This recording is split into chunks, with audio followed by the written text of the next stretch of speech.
time, the result of the year-long Capital Market Committee on FinTech reached its fruition yesterday when the Securities and Exchange Commission launched the roadmap for the Nigerian capital market. Headlining the essence of the framework, the Acting Director General of the Commission, Ms. Mary Odo, sees the policy document paving the way for bespoke regulations of FinTech in the market.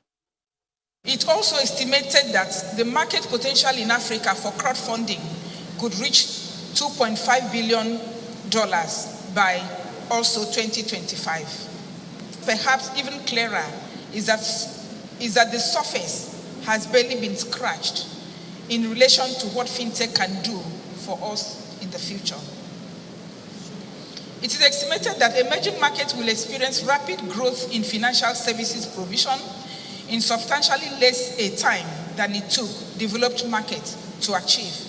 We can presume that financial services over the next decade will experience a higher degree of change than in the last century. Ade said so. As regulatory compliance is a prerequisite for the success of fintechs globally, RegTech offers many of the same benefits to regulators as it does to financial institutions. The awareness of customers that their data might be prone to cyber attacks could make them lose trust in digital channels until strong consumer protection frameworks are in place. These frameworks for digital financial services will be critical in building confidence for consumers. Through the Sandbox Assessment Form, the newly established FinTech and Innovation Division of SEG has made continuous efforts to engage and guide FinTech startups that seek to operate in the Nigerian capital markets. Several FinTech companies are conscious of how conventional banking and investment avenues might not be attractive to millennials. Millennials have been tipped to shape the future of asset management. For instance, it projected that by 2030, millennials will control as much as $20 trillion of global wealth. To leverage the gains of financial inclusion for the next generation, specific initiatives are being implemented to educate them in Nigeria, to catch them young. SEC, in collaboration with the NERDC, that's National Education Research Development Council, is currently working towards infusing capital market studies in the curriculum of schools across all levels. The growing influence of artificial intelligence is ushering in a new age of machines. Deep learning and machine learning are drawing heavily on the knowledge of the human being and disrupting every industry. Deep learning potential application in financial services will increase fraud prevention, predictive analysis, trading, regulatory compliance, market supervision, robo-advisory, risk assessment, anti-money laundering, cyber security, and etc. The financial services sector is at the nascent stage of digital disruption. Its main function remains the same today as yesterday. People use financial services to exchange money, save or invest, finance or insure against risk. All financial services are a response to these four basic needs. New technologies will help deliver these financial solutions in convenient, cheaper, and faster ways. Many opportunities for FinTech are yet to be explored. As projected, over 1 million payment transactions will take place every minute in the world by 2020, and investable assets will reach $200 trillion mark. The future of FinTech will largely depend on a number of thematic factors. One, data monetization, as a veritable gold mine of untapped data, will play a vital role for the future. Customer experience, that is, FinTech is placing clients at the center of its business model because they go directly to the customers. Finance and technology connectivity, as the collaborative synergy between both sectors will continue to blur traditional business lines.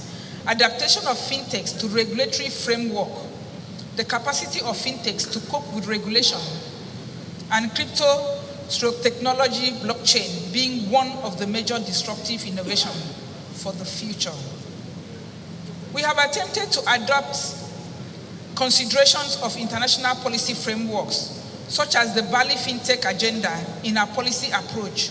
Through the roadmap, we are seeking to expand access to finance, provide new ways to raise funding, enable new information services to access risk, and spur new businesses. We are also looking to adopt regulatory and supervisory practices for orderly development and stability of the system, as we will pay close attention to sustaining confidence and safeguarding the integrity of our markets. In this way, our policies will facilitate the safe entry of new products, activities, and intermediaries. In addition, we will ensure that regulation does not stand in the way of innovation.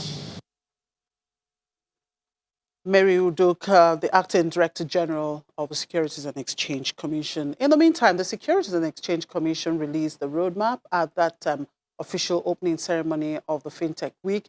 Now, the session brings together several other regulators, including the Central Bank, represented by the Deputy Governor of Financial System Stability, Mrs. Aisha Ahmed, who notes that the CBN is already deploying regulatory measures to the FinTech space. I think it's important to say that FinTech as a tool, as institutions, will help us meet a number of objectives. Customers will have greater freedom, wider access, at favorable prices, even zero prices, if you ask the MD of Ecobank. Financial access, particularly in Nigeria, where we are looking at growing credit. Out of 40 million BVNs, I think only about 12 million have a credit history, and that gap is significant. Yes, 63.2% of Nigerians are financially included, but financial inclusion is not inclusion in itself. It is about also expanding access within those that are included. FinTech would help regulators, and increasingly we're already deploying that in supervisory technology and RegTech, regulatory technology, to enhance the things we're doing and all of those good stuff. I think the challenge before us, like I said before, shall be to thrive, not survive, through the revolution, so that the benefits outweigh the risks. And I'd like to just leave you with a few additional thoughts from my perspective. We see innovation. As regulators, we see innovation, and it is good, but it must be responsible, it must be inclusive, and it must be held accountable. We'd like to see where the industry itself can help the policymakers to self-regulate. How can the industry bring up the smaller startups that have less operational risk frameworks? They have less developed corporate governance, and they have less developed cyber resilience frameworks. Aisha Ahmed, Deputy Governor, Financial System Stability of the Central Bank. After the break, more reactions trail the latest World Bank Ease of Doing Business report. To stay with us.